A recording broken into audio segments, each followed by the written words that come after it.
अस्सलाम वालेकुम sir.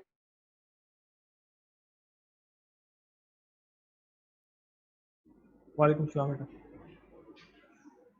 So we'll start, ठीक है, बाकी लोग they can come and join us.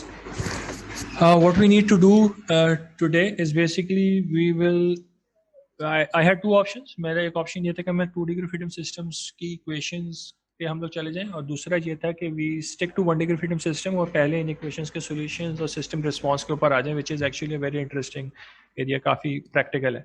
तो विल फोकस ऑन दैट। तो विल फोकस ऑन 1D ग्राफिटम सिस्टम्स। हम स्टार्ट करेंगे विद सिंपल हार्मोनिक मोशन, और अगले टॉपिक में will talk about harmonic analysis के सिस्टम का फ्रीक्वेंसी में एनालिसिस कैसे करते हैं, और then will come to the solution of the equations of motions for different types of condition, कि अगर डैम्पिंग नहीं है और फ्री वाइब्रेशन है, और डैम्पिंग है फ्री वाइब्रेशन है, या फिर फोर्स लग रही है, तो फिर कैसे रिस्पॉन्स आते हैं, उनको कैसे सॉल्व करते हैं, विल कम टू दैट। तो today will start with harmonic motion, और हार्मोनिक मोशन के टॉपिक के अंदर what we actually want to do is first we want to start off with periodic motion, कि वो क्या होता है, how it's related to simple harmonic motion, basic definitions जो होती हैं वो देख लेंगे। Then we will come to something which is going to be slightly, तो थोड़ा सा तंग करता है स्टूडेंट्स को, कि हम complex numbers, complex exponentials basically use करते हैं in order to get solutions. ठीक है, तो हमें कॉम्प्लेक्स जो एक्सपोनेंशियल्स हैं उनको थोड़ा सा रिवाइज करना है। ऑफ कोर्स आपने पढ़ा हुआ है सीवीटी कोर्स के अंदर, but we need to bring that into a form जो कि हम यूज़ कर रहे हैं। हमें थोड़ा सा अपने एस्पेक्ट जो हम यूज़ करेंगे उनको थोड़ा सा रिवाइज करना है, and will keep on using complex exponentials throughout the course, so this is important for us, right. तो starting off with periodic motion. Periodic motion क्या होता है? It's basically any motion which repeat itself. अब ये ज़रूरी नहीं है sinusoidal हो, any motion which repeat itself is a periodic motion. तो all of these are periodic motions. ठीक है, एक आपके पास जो है वो हमारे पास एक्चुअली एक साइनोसॉइडल मोशन है, मौजूद है सिस्टम के अंदर, but the other two are not sinusoidal motions. ठीक है, बाकी दोनों साइनोसॉइडल मोशंस नहीं है, तो लेकिन that is not actually a problem for us. Sinusoidal motion होना जरूरी नहीं पीरियोडिक के लिए। This is not sinusoidal but this is still periodic. Her case के अंदर तो जो ये हमारी कुछ डेफिनेशन आनी शुरू हो गई, कि जो एक साइकिल रिपीट करने का जो टाइम होता है उसको हम पीरियड क्या देते हैं, और the number of cycles per unit time becomes a frequency. These are again basic definitions, आपको पता है। तो will just revising these things. At any point if you have any question please ask me, और since there is a high chance कि हमारा course, majority course at least online move हो जाएगा, तो I encourage you to please stop me at any time, ask. अगर online आके खुद से पूछना नहीं है तो टाइप कर दो, चैट मेरे पास खुली हुई है, I read there. But please कोई भी चीज़ समझ में नहीं आ रही हो, स्टॉप मी एंड आस्क। इसको थोड़ा सा इंटरेक्टिव बनाएं, अदरवाइज ये कोर्स बिल्कुल भी ग्रास्प नहीं हो पाएगा। ठीक है, तो I encourage you to please ask me questions. Okay, अब आ जाए। अगर इसी चीज़ को मैथमेटिकली कहना चाहें, बोल रहे हैं कि चीज़ पीरियोडिक है, इसका मैथमेटिकली मीनिंग ये है कि after a certain amount of time what ever हमारे पास जो सिस्टम की स्टेट थी वो स्टेट रिपीट हो रही है। फॉर एग्जाम्पल, अगर मैं ये एक रिस्पॉन्स देख लूँ, इसके अंदर व्हाट इज अ पीरियड, इसमें एक सिंगल मेरे पास साइकिल क्या है, साइकिल मेरा यहाँ से शुरू हो रहा है, एक रैंडम सी शेप जा रही है, देन इट गोज डाउन, अभी तक कोई रेपिटेशन नहीं है। वंस यू गेट हेयर, इसके बाद पूरी चीज़ रिपीट होना शुरू हो गई है। तो जीरो से लेकर टाइम कैपिटल टी तक आपके पास एक साइकिल कंप्लीट हो रहा है, और इसका जो टाइम पीरियड है उसको हम बेसिकली टाइम पीरियड कह देते हैं, सिंपली पीरियड कह देते हैं, उसको कैपिटल टी से रिप्रेजेंट करते हैं। और इसका इन्वर्स जो है वो आपके पास फ्रीक्वेंसी हो जाती है। ठीक है, उसको हम हर्ट्ज में रिप्रेजेंट करते हैं। तो this is a periodic motion, but this is not a harmonic motion, इसमें साइनोसाइडल रिस्पॉन्स नहीं। तो we have to make the distinction कि हर वाइब्रेशन जो है हमारे पास वो हार्मोनिक मोशन को नहीं होगी। कुछ रैंडम वाइब्रेशंस भी होती हैं जो कि बेसिकली रैंडम भी होती हैं, कुछ पीरियोडिक होती हैं, but they are not following the sine wave और द कॉस वेव जो कि हम यूजुअली एक्सपेक्ट कर रहे होते हैं जब हम पढ़ रहे होते हैं। तो राइट, तो वही फॉर्मल डेफिनेशंस आ गई। Period is of a wave is the amount of time it takes to go through one cycle. Cycle जो है वो बेसिकली आपका जिसके अंदर आपकी बिल्कुल सिस्टम की स्टेट रिपीट हो रही है ना, कि अगर सिंगल एक स्प्रिंग मैथ सिस्टम है उसकी स्टेट आप डिफाइन कर रहे हैं यूजिंग अ डिस्प्लेसमेंट, तो जब डिस्प्लेसमेंट सेम हो गई देन यू से कि एक साइकिल कंप्लीट हो गया, ठीक है, और उसका पूरा वो पैटर्न भी सेम होना चाहिए. Frequency is the inverse of the period, ठीक है, और हम हर्ट्ज में यूजुअली मेजर करते हैं. हम फ्रीक्वेंसी को एक और तरीके से रिप्रेजेंट करते हैं which is our angular frequency. तो हम हर्ट्ज का जो यूनिट है this is just per unit second, ठीक है, 1 अपॉन टाइम है, तो it's inverse of capital T. आपके पास जो एंगुलर फ्रीक्वेंसी होती है we need to multiplied by 2 pi, तो कि हमारे पास रेडियंस पर सेकंड में कन्वर्ट हो जाए. This is something you already know, but हमारे पास डिस्टिंक्शन है, frequency is in hertz, angular frequency is in radiance per second.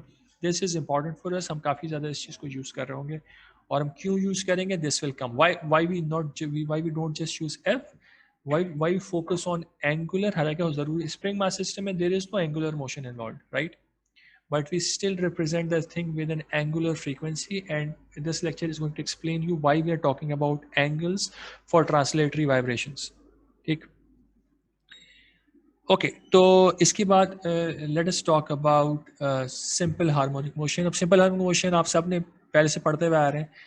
Essential point जो इसमें है जो कि समझने की ज़रूरत है वो ये है कि एक इक्विलिब्रियम पॉइंट के अबाउट आपका सिस्टम तो वाइब्रेट कर रहा है, but what makes this thing a simple harmonic motion is the fact कि आपके पास जो रीस्टोरिंग फोर्स एक्ट कर रही है सिस्टम के ऊपर, ठीक है, आपके पास कोई ना कोई रीस्टोरिंग फोर्स होगी. अगर रीस्टोरिंग फोर्स नहीं है तो system it will just keep on moving in one direction.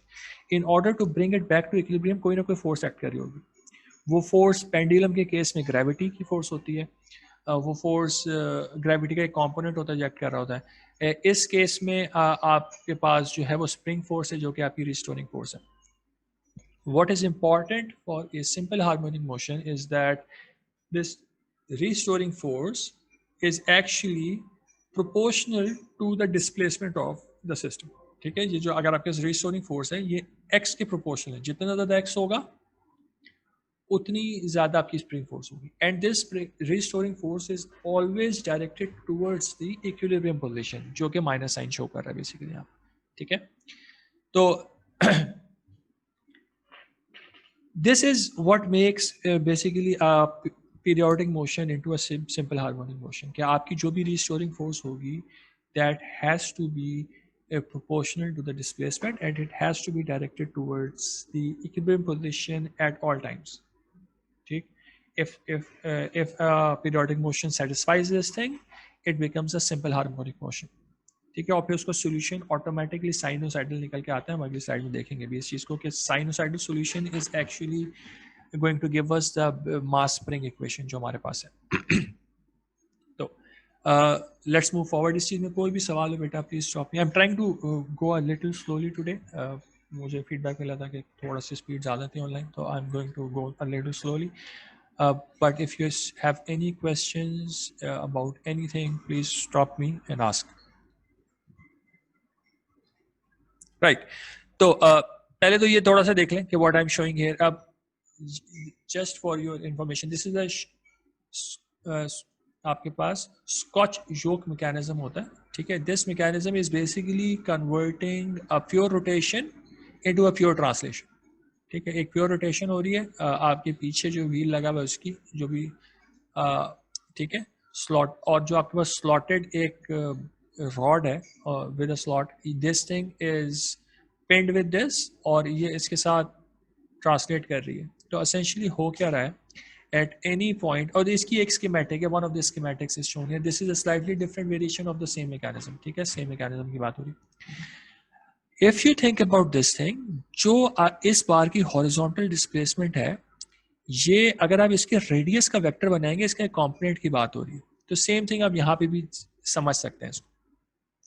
इस पर्टिकुलर केस में ये बार जो है आपका वाई डायरेक्शन में ट्रैवल कर रहा है, तो vibration is about the in the y axis, y direction में हो रही है. अब ये डिस्प्लेसमेंट कितनी होगी किसी भी वक्त, तो अगर आपको रेडियस पता हो और आपको ये एंगल पता हो, तो you will be able to find out this displacement as, इन्होंने एक आवा है उसको हम calling it, let's just keep the same term, A ही कहते हैं. ठीक है, थीटा को ये ओमेगा टी कह रहे हैं और रेडियस को ये ए कह रहे हैं, तो दिस डिस्प्लेसमेंट जो वर्टिकल डिस्प्लेसमेंट है, they are calling it x, is A sine omega t, where omega t is just a theta, तो इट्स ए साइन थीटा की बात होगी. So this concept is very important for what we are about to do in the next slides. कि हमने एक rotatory motion को, जो कि हमें नजर भी आ रही है, एक रोटेटरी मोशन को हमने ट्रांसलेशन में कन्वर्ट कर दिया. तो when we are doing that, we are essentially talking about just a component of the rotating vector. जो भी हमारे पास यहाँ पे रेडियस है, ठीक है, ये रेडियस पूरे में रोटेट हो रहा है. किसी भी पोजीशन में आपका रेडियस होगा, उसका कोई ना कोई कॉम्पोनेंट वाई डायरेक्शन में आ रहा होगा. ठीक है, तो फॉर एग्जाम्पल जब हम बात करें कि जब ये यहाँ पे होता है, इस पोजीशन में होता है, देन द एंगल बिकम्स 90, ठीक है, and A sine 90 is equal to ए.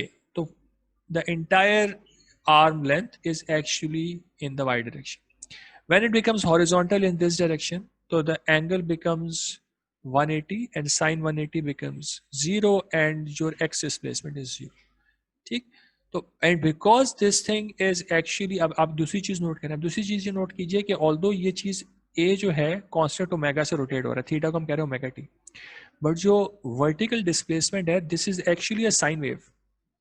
क्योंकि हम एक कंपोनेंट की बात कर रहे थे, तो this is A sine omega T, x is A sine omega t. तो इसका जो वर्टिकल डिस्प्लेसमेंट आ रही है, या फिर इसकी हॉरिजॉन्टल डिस्प्लेसमेंट की भी बात हो सकती है, जैसे कि यहाँ पे हो रही है.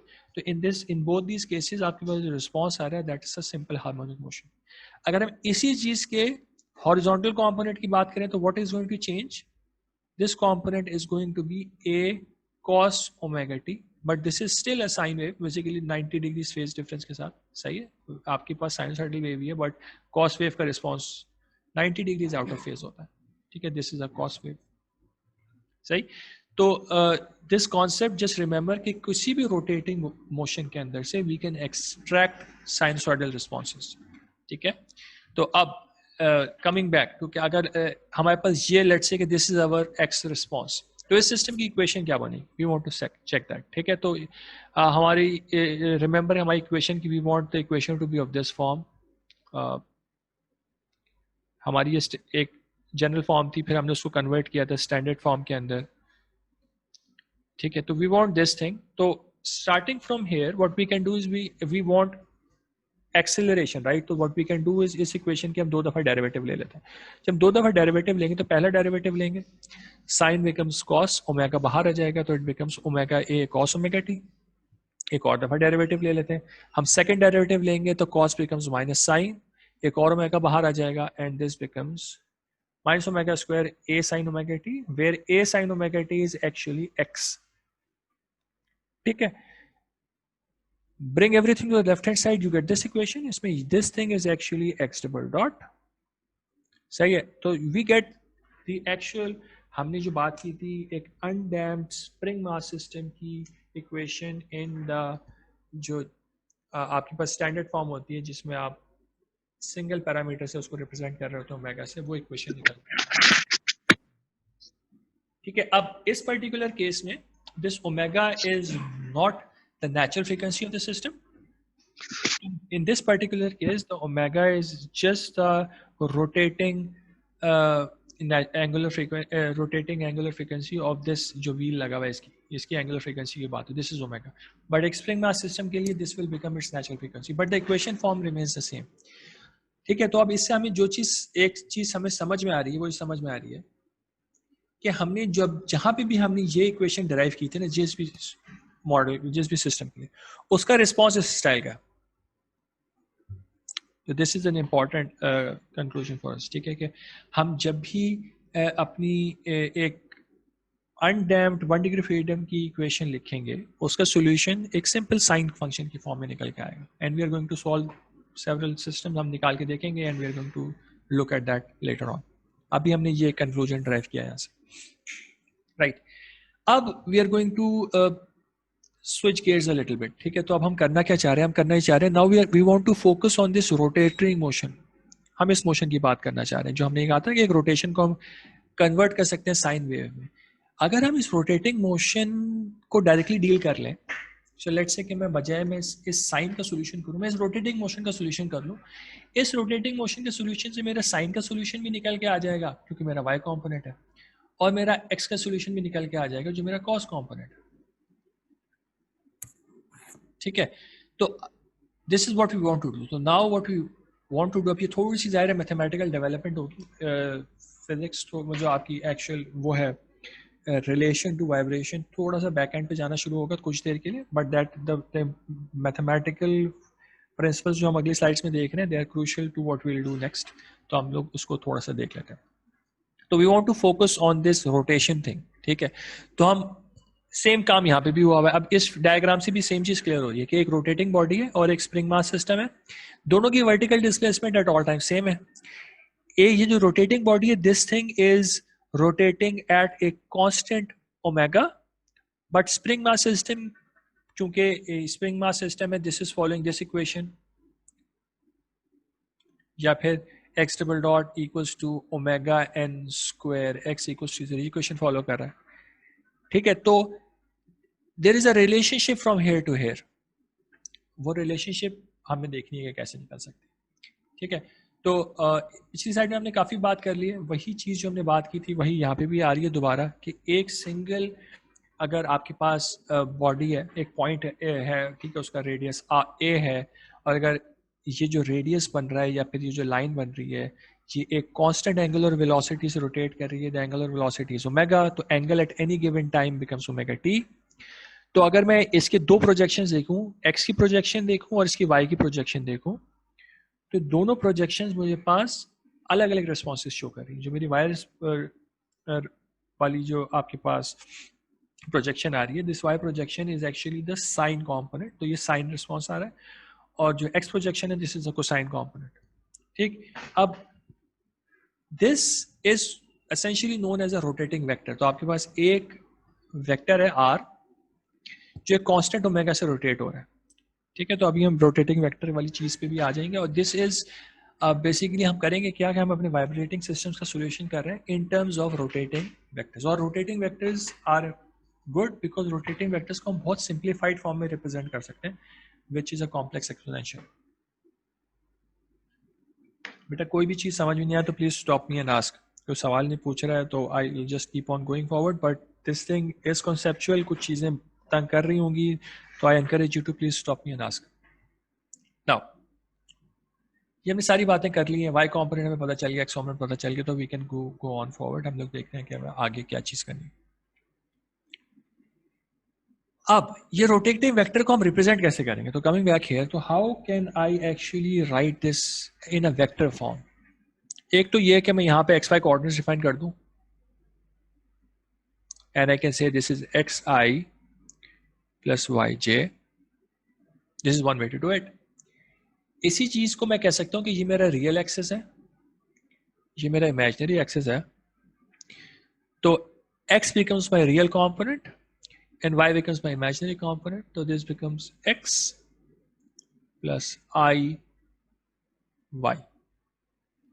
ठीक है, अब this I is different। ठीक है, ये I जो है हमारे पास, ये हमारा यूनिट वेक्टर है x डायरेक्शन में, बेसिस फंक्शन है हमारा। ठीक है, और ये वाला I हमारा जो है ये इमेजिनरी नंबर है, तो this is an imaginary number I। ठीक हो गया, तो x प्लस आई वाई लिखें आप, या एक्स आई प्लस वाई जे लिखें, दोनों डिफरेंट सिस्टम्स में लिखा हुआ है, एक आपने वेक्टर फॉर्म में लिखा हुआ है, कॉम्प्लेक्स नंबर में लिखा हुआ है, but they are both representing this same line. जो ये वेक्टर बन रहा है from the origin O to point P, this OP is being represented by the same by two different ways. तो हम लोग फोकस इस पे करेंगे बिकॉज इसको हम, इसके साथ हम बहुत कुछ कर सकते हैं, this is very easy to deal with. ठीक है, तो we'll learn how we can treat this complex vector जो है ना। तो this is basically what this slide is about, the complex number representation of vectors। तो कोई भी वेक्टर है आपके पास, ठीक, इसके दो कंपोनेंट्स हैं a और b। नॉर्मली हम इसको x और y में रिप्रेजेंट करते हैं, इसको हम कहते हैं कि x i plus y j, but अब हम कह रहे हैं कि हम instead of doing this we are talking about real and imaginary axis, so real becomes my x component and imaginary becomes my y component। तो instead of saying xi plus yj मैं बस simply a plus ib कह रहा हूँ। तो a plus imaginary number times b, ठीक। तो एक तो ये चीज हो गई। ये चीज आप लोगों ने पढ़ी होगी सीबीटी के अंदर, this is known as a complex exponential, and this is basically any number you have, any complex number you have, you can write it in terms of a complex exponential, ठीक है। और complex exponential होता क्या है?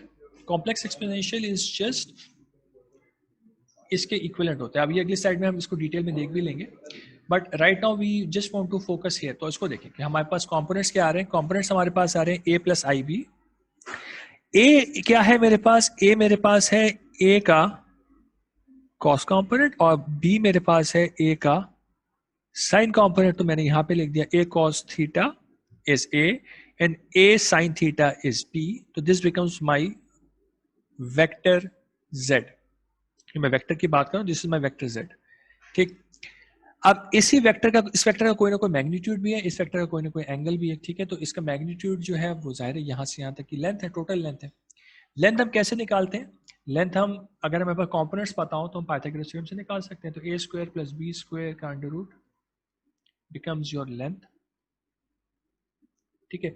And angle comes from the tangent formula, तो वो यहाँ पे लिखी हुई कन्वर्जन जोन। तो अगर मेरे पास कोई भी वेक्टर हो जिससे मुझे रेक्टेंगुलर कंपोनेंट्स पता हो, यानी मुझे उसका रियल पार्ट और इमेजिनरी पार्ट पता है, I can find out its magnitude using the Pythagoras theorem, और एंगल में निकाल सकता हूँ using the tangent inverse formula, ठीक है। तो tangent inverse y upon x becomes your theta from the x axis. तो theta is measured from the x axis, इसलिए हम y अपॉन x कर रहे हैं, ठीक है। इस परपेंडिकुलर अपॉन बेस, तो परपेंडिकुलर अपॉन बेस कर दिया, टेंजेंट इनवर्स ले लिया, बिकम्स योर थीटा। तो ये कन्वर्जन तो हो गई when you are going from your rectangular components to your polar form. इसकी इन्वर्स कन्वर्जन क्या होती है? इन्वर्स कन्वर्जन आसान है, वो हमने यहाँ पे देख भी लिया कि अगर मुझे कैपिटल A मैग्नीट्यूड और एंगल थीटा पता है, तो rectangular components are just a cos theta and a sin theta, capital A cos theta and capital A sin theta, these are your components. अब ये कन्वर्जन हमारे लिए इंपॉर्टेंट है, हम लोग यूज करेंगे इसको। तो ये पॉइंट जो है ना हमारा, this point actually is what helps us in solving vibrating systems. Theta can change, ठीक है। तो theta can be define in terms of a rotating, आपकी फ्रीक्वेंसी, एंगुलर फ्रीक्वेंसी की टर्म्स में डिफाइन कर सकते हैं। तो theta can be defined as omega t, which means I can say that this thing is a sin omega t, this is a cos omega t, जैसे हमने पिछली slide में किया था। And so I can now define everything in terms of time. मेरा ये vector में कह रहा हूँ कि ये वेक्टर हर टाइम पे एंगल चेंज हो रहा है, तो टाइम t के ऊपर वेक्टर मेरा हॉरिजॉन्टल है, time t equals to 1 second के ऊपर वेक्टर यहाँ पे आ गया, 2 सेकंड पे यहाँ पे आ गया, 5 सेकंड्स पे यहाँ पे आ गया, and it is completing its entire cycle let's say in 10 seconds, और 10 सेकंड्स के बाद साइकिल रिपीट होना शुरू हो गया। तो सिस्टम की कोई ना कोई नेचुरल फ्रीक्वेंसी है which is we are calling omega, और टाइम मुझे कोई भी पता हो, उस टाइम के ऊपर मैं उसका एंगल निकाल के उसके कॉम्पोनेंट्स कैलकुलेट कर सकता हूँ। Just remember this. कोई क्वेश्चन तो नहीं है इसमें? पूछ लें अगर कोई क्वेश्चन है। ओके सर, पिछली स्लाइड में यहाँ ओमेगा यहाँ कहाँ यूज हो रहा है? ओके बेटा, ये जो है ना, तो this angular frequency is omega, सही है। तो आपके पास अगर मैं बोलूं omega, let's assume it, omega is 1 radian पर सेकेंड, या इसको ये नहीं कहें, इसको कह लें कि π/2 रेडियंस पर सेकेंड है, ठीक है। तो आपका जो थीटा बना, theta becomes omega t equals to π/2 times t radians, ठीक है। जब t इक्वल्स टू 0 है तब क्या होगा? जब t इक्वल्स टू 0 है तब आपका वेक्टर किसी और लोकेशन पे होगा ना, it will not be as shown in, let me just change the colour so that I can, तो उस पर्टिकुलर केस में आपका वेक्टर जब t इक्वल्स टू 0 है आपका वेक्टर यहाँ पे, क्योंकि हमने कोई इसमें यहाँ पे इनिशियल कंडीशन तो नहीं दी हुई ना। तो when t is 0 then theta is 0, when t is 1 तो this is t equals to 0, and then when t equals to 1 के केस में theta is equals to π/2। 0 से लेके 1 सेकंड के बीच में आपका वेक्टर यहां से लेके यहां तक ट्रेवल कर रहा है, तो आप कोई भी टाइम डिफाइन करेंगे, उस टाइम के लिए you can find out a new position of this rotating vector. इसको हम रोटेटिंग वेक्टर इसलिए कहते हैं because this vector has a defined rotating speed. ठीक है, रोटेशन स्पीड इसकी डिफाइंड है pi by 2 for example. Her time के ऊपर इसका एंगल कुछ और है, हर टाइम के ऊपर इसके कंपोनेंट्स कुछ और बनेंगे. तो instead of writing theta we will call this omega t. ठीक है, सर इसकी जो नेचुरल फ्रीक्वेंसी ओमेगा जो आप कह रहे हैं ये तो फिक्स्ड होगी और थीटा हर पॉइंट पे चेंज होता रहेगा. एग्जैक्टली. ठीक है, थैंक यू सर. राइट. अच्छा, अब कॉम्प्लेक्स एक्सपोनेंशियल्स जो हमने पढ़े थे, तो हमने कहा था कि ये वाली जो चीज पढ़ी हमने, ये चीज, this is related to cos and sine using the Euler's formula. This is also you have studied in CVT. ठीक है, पढ़ के आप. तो इसका if somebody is interested in the derivation of this thing, I have given a link. ठीक है, इसके अंदर आपको मिल जाएगा टॉप पे जो लिंक है. ठीक है, तो you can have a look if you want to see के टेलर सीरीज से आप इस फॉर्मूला को प्रूव कैसे कर सकते हैं. जस्ट देयर फॉर योर, मतलब अगर किसी को चाहिए हो तो.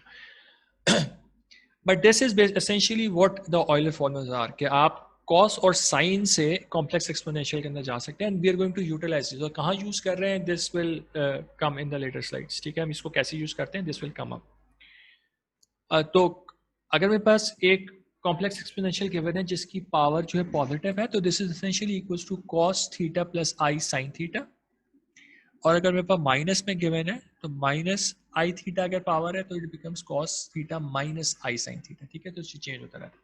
And we can go the other way around as well. तो मेरे पास अगर मुझे कॉस चाहिए in terms of complex exponentials, मैं ऊपर वाली दोनों एक्सप्रेशंस को ऐड करा दूंगा, तो आई can find out cos theta in terms of e की पावर आई थीटा प्लस e की power minus i theta divide by 2. Same thing I can do by subtracting them, तो मैं sin theta भी निकाल सकता हूँ. These are just formulas which are there, which we just need to use. You don't need to derive this. You don't need to remember this. Everything will be there. Basic से formula होते हैं, वैसे तो आपके जहन में रहते हैं when you're using it, but everything will be there. कोई चीज़ याद करने की ज़रूरत नहीं. Just remember that Euler's formula होता क्या? Euler's formula complex exponential को cos और sin के साथ link कर रहा होता है. This is what is the purpose of this slide. अब एक छोटी सी जो है ना, हम देखते हैं कि हम एक बिल्कुल जनरल केस में, कि अगर मैं सिंपल हार्मोनिक मोशन जिसकी इक्वेशन हमने लिखी थी ये, इस सिस्टम की अगर मैं सॉल्यूशन निकालना चाह रहा हूँ, ठीक है, इन टर्म्स ऑफ साइन और cos, how I can do that. अब ये एक पूरी एक्सरसाइज है. अब आप हमारे पास ये सॉल्यूशन होता है, ठीक है, a sin omega t, this is the solution that we want. ठीक है, अब वो सॉल्यूशन को what we want to do is we want to actually see कि अगर मैं इस पूरी चीज को कॉम्प्लेक्स नंबर्स की फॉर्म में लिख रहा हूँ तो चीज चल कैसे रही होगी. And this at this point will seem very big, but this is right now we are trying to learn a skill. तो इसमें इस मेथड की एफिशिएंसी पे नहीं जाना कि हम सिंपल साइन में कर देते तो चीज़ जल्दी सॉल्व हो जाती. We are trying to see कि कॉम्प्लेक्स एक्सपोनेंशियल्स यूज कैसे हो रहे हैं. ठीक है, तो this might seem a very long thing to do right now, but this is needed later on. तो हमारा रोटेटिंग वेक्टर जो था, अब रोटेटिंग वेक्टर, व्हेनेवर आई से अ rotating vector, you should know that I am talking about this thing. I am not talking about this, because इस case में theta constant भी हो सकता है. ठीक है, तो व्हेन वी से रोटेटिंग वेक्टर, इसका मतलब ये है कि वो वेक्टर की का जो एंगल है वो चेंज हो रहा है. तो we are talking about e की power i omega t. And why are we calling this a vector? Let's add a magnitude here. We are calling this a vector because this thing essentially is this.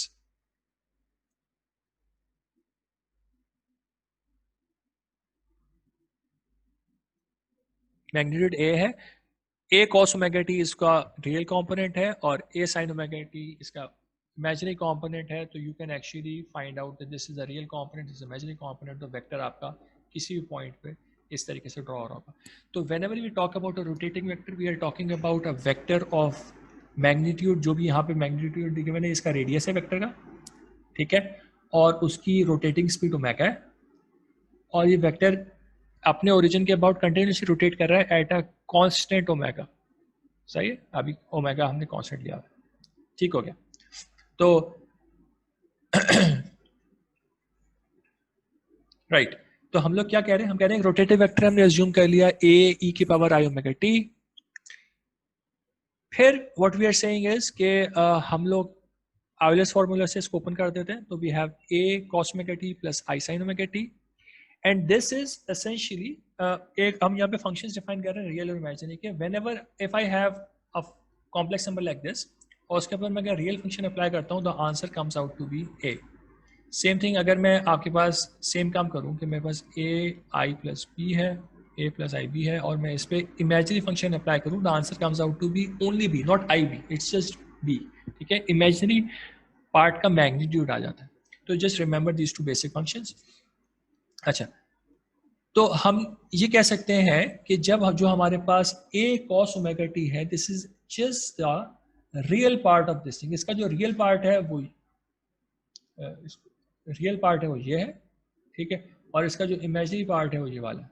तो वो हमने यहाँ पे लिख दिया कि a cos omega t की हमने रियल पार्ट लिख दिया और sin ओमेगा t की हमने इमेजिनरी पार्ट लिख दिया। We just trying to learn the मतलब कि लिखने का तरीका देख रहे हैं, इसमें कोई बहुत ज़्यादा डिटेल्ड एनालिसिस नहीं हुआ, बहुत सिंपल सी calculation. We just trying to see कि क्या क्या टर्म्स में हम बात कर रहे होंगे आगे। तो कोई भी रियल पार्ट हो किसी फंक्शन का, तो इंस्टेड ऑफ सेइंग कि उसका रियल पार्ट खुद लिखें, आप फंक्शन के साथ रियल का फंक्शन अप्लाई कर दें, you are essentially meaning the same thing. अगर मैं इसके साथ इमेजिनरी फंक्शन अप्लाई कर दूंगा, आई मीन कि उसका जो एक्चुअल इमेजिनरी कॉम्पोनेंट है मैं उसकी बात कर। अगर मैं इस पूरी चीज़ का डेरिवेटिव ले लूँ, तो डेरिवेटिव क्या होता है? अब थिंक अबाउट दिस, एक्सपोनेंशियल का डेरिवेटिव इज एक्सपोनेंशियल, और फिर पावर का डेरिवेटिव लगा देंगे, चेन रूल कर देंगे, तो e की पावर i ओमेगा t का डेरिवेटिव बिकम्स e की power i omega t multiplied by i omega, क्योंकि i ओमेगा t का डेरिवेटिव लेंगे तो i ओमेगा रह जाएगा। ठीक है, तो i ओमेगा यहाँ पे हमारे पास बच गया, a की पावर e की पावर a इंटू e की पावर i ओमेगा t आ गया, एंड दिस बिकम्स जो ओरिजिनल z जो हमारे पास था, तो हमने यहाँ पे z लिख दिया। ठीक है, अगर मैं इस चीज का दोबारा डेरिवेटिव ले लूं, तो आई ओमेगा ए इंटू ई की पावर आई ओमेगा टी का डेरिवेटिव लूंगा, this derivative is the same जो मैंने यहाँ पे लिया था अभी, तो ये दोबारा हो जाएगा। तो जब मैं इस चीज का डेरिवेटिव लूंगा, तो I will get one more i omega A into e की पावर आई ओमेगा टी, बाहर एक और आई ओमेगा मल्टीप्लाई हो रहा था सिस्टम के अंदर, i square becomes -1 multiplied by omega square multiplied by a into e की power i omega t which is still your z। वो पूरी चीज हमने यहाँ पे लिख दी, तो it becomes minus omega square z। ठीक, क्यों किया हमने ये सब? सर इस रिप्रेजेंटेशन का फायदा क्या है सर? इस रिप्रेजेंटेशन का फायदा ये है कि हमने दो सॉल्यूशन सॉल्व कर लिए, दैट्स द पॉइंट। हमने इसमें साइन का सॉल्यूशन भी सॉल्व किया हुआ है, कॉस का सॉल्यूशन भी सॉल्व किया हुआ है। ठीक है, अभी हमारे पास कुछ बेसिक केसेस ऐसे होते हैं कि जब हम एक्चुअली होगा क्या होगा, ये कि जब हम फोर्स्ड रिस्पॉन्सेस पढ़ होंगे ना, जो फॉर एग्जांपल मैं एक इक्वेशन यहाँ पे लिख देता हूँ, सी भी लगा दें चलें, एंड दिस इज, इस पे मैं एक फोर्स अप्लाई कर रहा हूँ, and the force is actually sine omega t plus phi apply हो रही है कोई फोर्स। इसका रिस्पॉन्स जो आएगा ना, इसका रिस्पॉन्स होगा एक्स इंटू,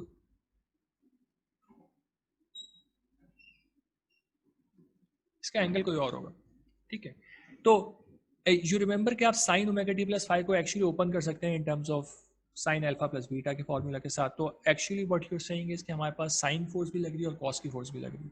तो हमारे पास जो साइन के हमारे पास जो रिस्पॉन्स आ रहा है उसमें साइन कॉम्पोनेंट भी है और कॉस कॉम्पोनेंट भी है। ठीक है, तो एक तरीका तो ये है कि हम पूरे ट्रिग्नोमेट्री की फॉर्म में चीज़ को सॉल्व करते रहें।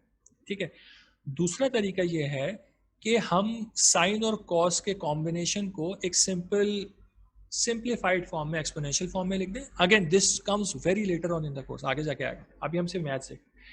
बट इतनी कॉम्प्लिकेटेड चीज लिखने की बजाय we can write it in simplified form, और exponential form might seem difficult at the beginning, but exponential form is very easy because इसका डेरिवेटिव और इसका जो आपका इंटीग्रल है दैट्स वेरी सिंपल, राइट। तो जब आपको किसी भी चीज़ का डेरिवेटिव लेना होगा, इंटीग्रल लेना होगा, और आपके पास कॉम्प्लेक्स एक्सपोनेंशियल्स आ होंगे, you will be at advantage actually, इसका डिसएडवांटेज नहीं होगा।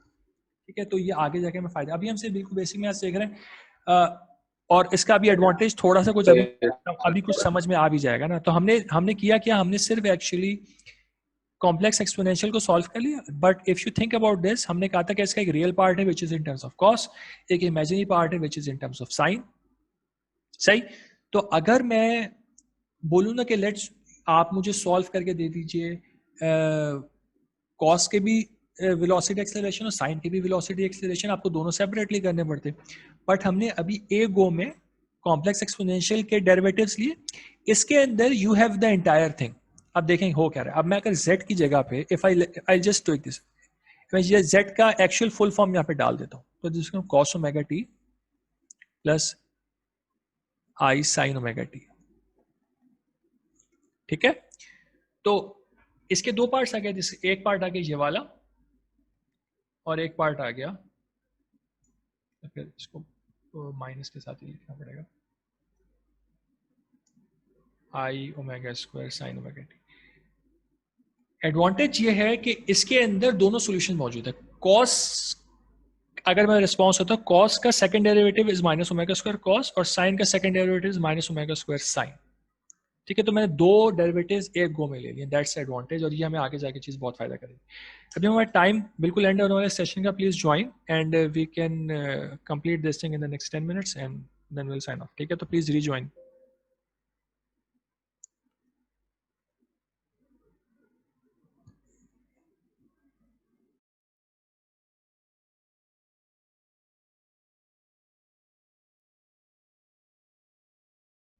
Right.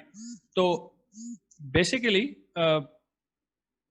what we are saying here is that by solving a single complex exponential यानी rotating vector का solution करके, I am getting two solutions at the end. ठीक है, that is what the advantage is, and this advantage will come when we deal with force responses आगे जाके आती। मैंने इसका एक रियल पार्ट का सोल्यूशन चल रहा है and you don't need to actually do everything, ये आपको करने की जरूरत नहीं, ऑटोमेटिकली निकल के आ रहा है कि जो मेरा एक्चुअल रोटेटिंग वेक्टर था इसका real part is a cos omega t, so this becomes your x, this is your displacement. इसकी जो फर्स्ट डेरिवेटिव आया i omega z, i omega z का आपको एक्चुअली रियल पार्ट चेक करना पड़ेगा। तो if you just take this thing I omega a e की power I omega t, if I just take this thing and I replace here cos omega t, बल्कि ये मैं ना दूसरी slide में कर लेता हूँ, empty स्लाइड में, दिस इज गोइंग टू बहुत जम्बल्ड अप हो जाएगा यहाँ। I omega z is I omega a into e की power I omega t, and I omega t becomes cos omega t plus i sine omega t, और जब मैं इसको i को अंदर मल्टीप्लाई कराऊंगा तो this becomes I omega a cos omega t plus I square becomes minus 1 omega a sign omega t। तो इस पे अगर मैं रियल फंक्शन अप्लाई कर दूं, इस पे मैं रियल फंक्शन अप्लाई कर रहा हूं पूरे पे, तो मेरा जो रियल पार्ट आ रहा है इस चीज़ का, the real part is not the cos imaginary है, रियल पार्ट ये वाला, तो real part becomes minus omega a sine omega t, और हमारा इफ़ यू रिमेंबर हमने x को बोला है, x मेरा a cos ओमेगा टी है। यूजुअल प्रैक्टिस ये होती है कि सेम ट्रिग्नोमेट्रिक फंक्शन को यूज़ करते हैं to represent displacement, velocity and acceleration. तो अगर मैं साइन को भी cos की फॉर्म में लेके जा रहा हूँ तो 90 डिग्रीज का फेज डिफरेंस आता है, तो omega a cos omega t plus 90, sine मुझे वैल्यू नेगेटिव में चाहिए, कॉस नेगेटिव जो होता है आपका सेकंड में होता है, इस वजह से हमने 90 इसके अंदर ऐड कराया हुआ है, ठीक है। मुझे नेगेटिव चाहिए था तो मैंने इसको 90 ऐड करा दिया, cos will go into this second quadrant, वहां जाके वो नेगेटिव हो जाएगा, सही। तो this is what we are doing, तो this becomes my x dot, सही। तो अब let's just go back and see वहां पे क्या, यहाँ पे एग्जैक्टली यही चीज लिखी हुई, omega A cos omega t plus 90। अब अगेन दिस माइट सीम कि ये what's the advantage of doing this, advantage ये है कि ये cos का सॉल्यूशन है, जब मैंने डिस्प्लेसमेंट cos की फॉर्म में थी मेरा ये सॉल्यूशन निकल के आ गया, जब मेरी डिस्प्लेसमेंट साइन की फॉर्म में थी उसका सॉल्यूशन भी सेम चीज के अंदर एम्बेडेड है। तो ऐसे रिस्पॉन्सेज जिनमें साइन और cos दोनों मौजूद होंगे, so instead of dealing with cos plus sine, it is easier to just deal with the complex exponential. This is shorter, this is easier to take derivative of, and the chances of making errors becomes less because यहाँ पे आपने i से i multiply भी किया है, -1 लेना है, सही चीज़ें आपने प्लस माइनस का ख्याल रखना है, चीज़ों का एंगल्स का आपने या फेस चेंज करना है, बहुत सारी चीज़ करनी होती है. It becomes easier here. अभी हम फेज वगैरह के ऊपर भी आएंगे कि कैसे लेते हैं कॉम्प्लेक्स एक्सप्लेनेशन में, will talk about all of that. But just to reemphasise, इसका पर्पस जो है वो लाइफ को कॉम्प्लिकेट करना नहीं है, लाइफ को आसान करना है. ठीक है, तो we are trying to actually make our life easy by doing this and this will actually help us later on. अभी चीज़ लग रही होगी कि एक बिल्कुल नए तरीके से चीज़ें रिप्रेजेंट करना शुरू करती हैं. You will get used to it when we actually get to. बहुत सारी जगह पे हम सिंपल साइन और कॉस की फॉर्म में सोल्यूशन कर रहे होंगे. Only when our forces become complicated, we need complex exponential. वरना हम simply sin और cos की फॉर्म में काम अपना चला लेते हैं and it does work. ठीक, इसमें कोई क्वेश्चन है तो पूछ लीजिए. I have I think a couple of more slides that I can do and then we'll stop. Just remember this. अभी हम इसमें से कोई एक case, let me just see कि मैंने कौन सा साइन वाला केस लिया हुआ है. तो ओके, तो just remember this. डिस्प्लेसमेंट हमारी a की पावर sin ओमेगा t आ रही है. वेलोसिटी हमारी omega a sine omega t plus 90 आ रही है, 90 का फेज डिफरेंस आ रहा है.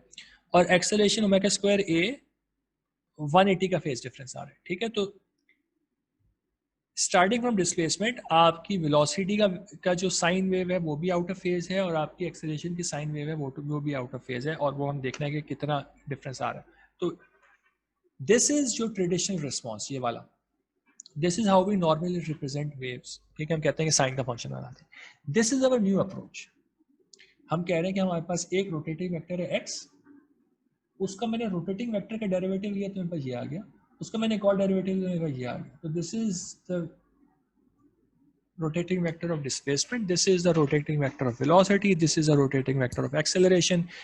अगर ये चीज़ अभी समझ में नहीं आ रही, try to spend some time on it, इसको विजुलाइज करके देखें कि देखें ये जो चीज़ है rotating vector at any given time, आपका जो डिस्प्लेसमेंट का वेक्टर आएगा, व्हेन डिस्प्लेसमेंट का वेक्टर आपका यहाँ तक अगर टर्न होकर डिस्प्लेसमेंट यहाँ तक आएगा. ठीक है, तो this is your displacement vector.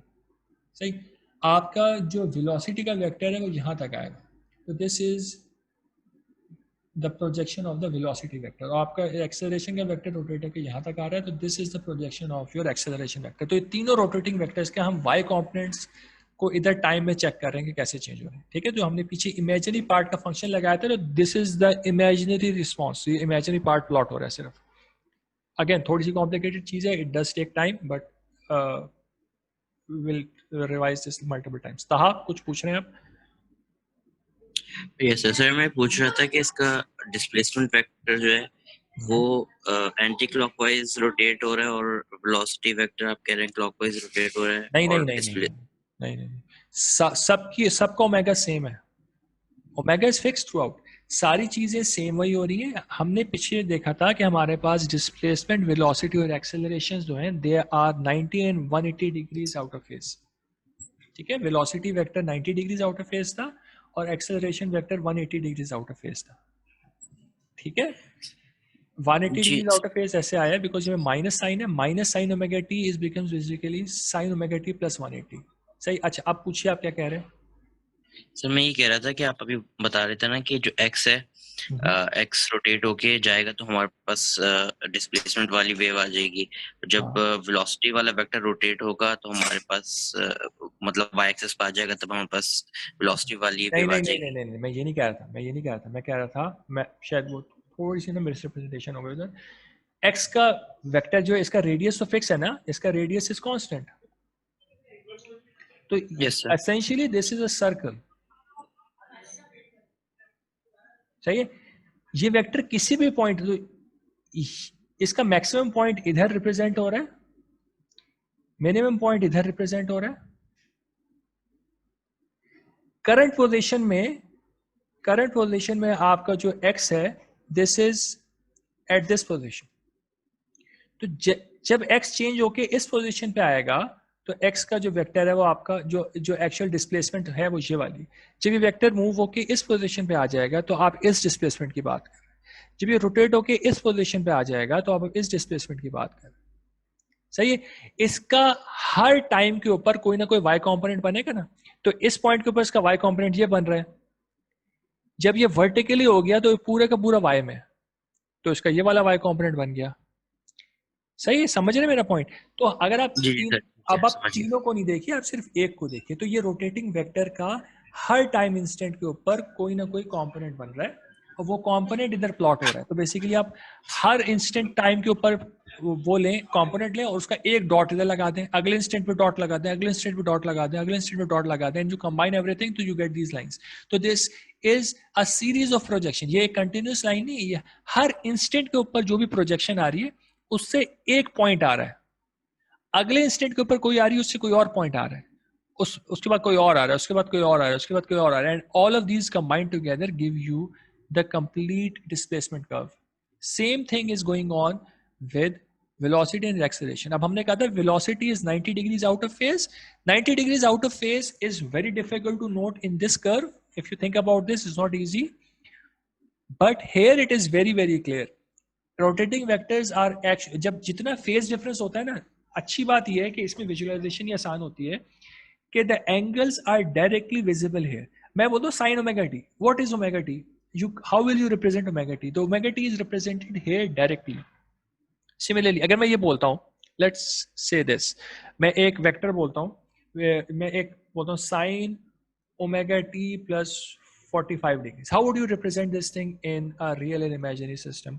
इसके लिए मेरा वेक्टर 45 डिग्री से शुरू हो रहा है and it is going to go like this. इसका जाहिर है 1 मल्टीप्लाई हो रहा है, इसका रेडियस 1 है, सही। This is at t equals to 0 और उसके बाद किसी भी इंस्टेंट के ऊपर एंगल ओमेगा टी, किसी भी इंस्टेंट के बाद the radius is still 1 but इसका साइन कंपोनेंट चेंज हो जाएगा। तो the advantage of this form is कि you can actually visualize the phase angle. So ये फेज एंगल जो 45 degree, you can actually draw this thing. Same thing is here, जो 90 degrees phase difference आ रहा था यहाँ पे, this 90 degree phase difference is an actual 90 degrees angle in the rotating vectors. जो 180 degrees का phase difference, this is an actual 180 degrees angle in the rotating vectors. ठीक है, तो ये विजुअलाइजेशन के पॉइंट ऑफ व्यू से this thing is very very powerful. एक तो ये इसका बहुत बड़ा एडवांटेज है। दूसरा एडवांटेज ये है कि इसके अंदर दो सॉल्यूशंस हैं। हमने तो अभी सिर्फ वाइड कर्व का देखा है ना, इसी कॉम्बिनेशन का एक और कर्व है जो कि एक्स के प्रोजेक्शंस को भी प्लॉट कर रहा होगा। तो अगर हम चाहते, इंस्टेड ऑफ सेइंग कि मेरा साइन में रिस्पॉन्स है, मेरा कॉस में रिस्पॉन्स होता और मैंने अपना सॉल्यूशन कॉम्प्लेक्स नंबर्स की फॉर्म में निकाला हुआ है, then I have already solved the system. मुझे से उसका, instead of the imaginary part, मुझे से उसका रियल पार्ट उठाना। तो that's what I am saying. ठीक है, तो I had something else plan but I think will need to stop here. हम इस चीज़ को ज़ाहिर, अब हम कुछ बिल्कुल बेसिक मैथ्स है वो हम अगली क्लास में देखेंगे। This does take time to get grasp. इसको हम अगली क्लास में फिर से थोड़ा पीछे से रिवाइज करेंगे and will look at some more examples of this complex number thing और फिर हम आगे मूव करेंगे। ठीक है, तो ये थोड़ी सी चीज़ मैथमेटिकल हैवी हो रही है, वरना ज़्यादातर टाइम पे you will find that the course is very practical, but this is needed to actually proceed further. सही, तो अभी तक जो चीज़ है उसमें कोई क्वेश्चन है तो प्लीज़ मुझसे पूछ लीजिए, otherwise we are going to end this. Sir मेरा क्वेश्चन है। जी बेटा। सर अभी आपने एक एग्जांपल दी थी साइन ओमेगा प्लस टी, जी, जो आपने ड्रॉ की थी अभी, sign omega t plus 45, yes plus 45 sir, वो वाली एग्जांपल। तो उसके अंदर 45 डिग्री तक का एंगल तो आपने ड्रॉ कर दिया था वेक्टर का, जो ओमेगा है, ये ओमेगा इटसेल्फ क्या चीज है? देखिए ओमेगा टी, देखिए इस प्लेन के अंदर, let's just talk about sign omega T first. मैं कहता हूं मुझे एक वेक्टर ड्रॉ करना है, उस वेक्टर की लोकेशन हर टाइम के ऊपर डिफरेंट है। तो let's talk about time t equals to 0, then in this case the vector location is this, because when t is 0 then the angle is 0, so theta is equals to omega t. So in order to draw this theta you need to know what the time is. At any time your vector is within this circle. ठीक है, एक circle बनेगा, radius इसका इसके radius के बराबर होगा, कोई भी एंगल किसी भी टाइम के ऊपर कोई ना कोई थीटा इसका बन रहा होगा, this theta is equals to omega t. Radius इसका हमेशा a रहेगा, but this is an actual representation of this curve. ठीक है, इस साइन की। अब इसमें साइन का है, साइन इसकी इमेजिनरी प्रोजेक्शन है, तो इसकी अगर मैं ये वाली प्रोजेक्शन देख लूंगा then this is your sine wave. इसका अब कंपेयर करें, टाइम t इक्वल्स टू 0 के ऊपर इसकी ये लोकेशन थी, ये वाली t इक्वल्स टू 0 की लोकेशन है ना, इसमें the y magnitude is 0। Eight any time इसकी कोई ना कोई आपके पास प्रोजेक्शन आ रही है, एक पॉइंट आएगा जब इसकी प्रोजेक्शन मैक्सिमम हो जाएगी और उसके बाद फिर रिड्यूस होना शुरू हो जाएगी दूसरी साइड पर, and this will produce a sine wave. अगर मैं इसी चीज की प्रोजेक्शन कॉस में देखूं तो initially cos, now this is the magnitude and this is time, ठीक है। जब ये घूम के इस पॉइंट पे आएगा देन एक्स कॉम्पोनेंट बिकम 0। तो इस केस में आपका कर्व इस तरीके से बन रहा है which is the cosine wave. तो एक ही रोटेटिंग वेक्टर से आपने दोनों कर्व बना लिए, ठीक है। और आप अगर मैं इसी चीज के अंदर इफ आई से कि मेरे पास एक कोई एंगल भी है तो दिस एंगल इज थीटा है ना, ये एंगल, तो अब ये एंगल को मैं कैसे हैंडल करूंगा, दिस थीटा इज देयर, तो t इक्वल्स टू 0 के ऊपर actually we now have this. जब t इक्वल्स टू 0 है तो आपका कर्व, आपका y कंपोनेंट 0 नहीं है, आपका y कंपोनेंट कोई और है। एंड एट एनी टाइम आपका जो कंपोनेंट, जो भी रिजल्ट आ रहा है at any given time, your curve is starting like this now because this thing is already present at t equals to 0। t equals to 0 के ऊपर भी a sin थीटा है, इट्स नॉट a sin 0। तो theta can be physically represented in a rotating vector here. ये समझ में आया point जो मैंने किया है कि इस वाले एंगल का पर्पस क्या है? यस सर, मतलब बेसिकली आप इसी को फेज डिफरेंस कह रहे हैं। This is the phase difference. Just the phase difference है, this is due to initial conditions, ठीक है। initial conditions कुछ होंगी आपके पास, जब हम response को कराएंगे ना उसकी वजह से ये थीटा निकल जाएगा। तो this theta will be a function of your initial condition, आपकी initial velocity, initial displacement उससे निकल के आएगा, ठीक है। but that comes later on, ठीक है। तो ठीक है सर। तो let's end this thing here. If you guys have any further questions वो मुझसे पूछ लीजिए। फारूक? जी सर, मुझे पूछना था कि अगर I can't hear you. बोलो बेटा। Hello Farooq? Okay, you wrote it. Piston की मूवमेंट, सिमिलर मोशन की एग्जांपल। पिस्टन की movement is not simple harmonic motion. Why? Because आप जो आपके पास जो इफ यू रिमेंबर जो क्रैंक पिस्टन अरेंजमेंट होती है, ठीक है, इसमें जो क्रैंक होता है वो एक रोटेटिंग वेक्टर है। इसकी प्रोजेक्शन जो है ना, this is sine, but piston is not directly connected. If you remember, जाहिर याद नहीं होगा मुझे एग्जैक्टली फार्मूला खुद भी याद नहीं, but if you go and check, हमने इसकी डिस्प्लेसमेंट का एक फार्मूला लिखा था which is a function of this angle theta and this angle phi, और फिर हमने कोई रेशो लेके इसको एलिमिनेट कराया था।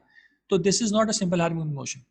एग्जैक्टली सिंपल हार्मोनिक मोशन नहीं होता ये, ऑल्दो साइन वेव की फॉर्म में रिजल्ट निकल के आता है, बट कुछ फेज मुझे actually have to revise this, मुझे चेक करना पड़ेगा can classify this as a sine wave और not. I will need to check, I am not very sure about this because इसमें दो एंगल्स इन्वॉल्व है, ठीक है। तो let me confirm this and then will talk about this. सही है sir. Sir मुझे एक और चीज पूछनी थी कि अगर हमारे पास एंगल्स बहुत छोटे हों तो क्या वो जीरो कंसिडर होंगे, लाइक मतलब बहुत ही कम मूवमेंट हो और उस पर मतलब कंप्लीट रोटेशन नहीं हो, बहुत एंगल बहुत कम हो, थीटा की वैल्यू इज लाइक 1 या 2 डिग्री से 3 डिग्री, तो उसके इसमें क्या होगा? क्या हम उसको मतलब बिकॉज इट्स जो एंगल की वैल्यू होती है वही साइन फेज एंगल की बात कर रहे हैं जी। अगर आप सिंपल साइन थीटा की बात कर रहे हैं तो sine theta is equal to theta for very small angle. It's not, you can't ignore it, ठीक है।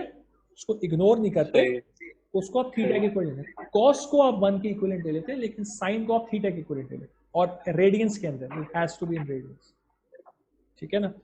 तो बट नॉर्मली जब आप जनरल काम कर रहे होते हैं ना, फॉर एग्जांपल आप, तो फिर आप ये अजम्पशंस करते नहीं हैं, आप पूरी चीज़ को सही लेके सॉल्व कर लेते हैं, but may be there will be a case जिसमें ये करना पड़ जाए, बट नॉर्मली हमें करना नहीं पड़ रहा होता।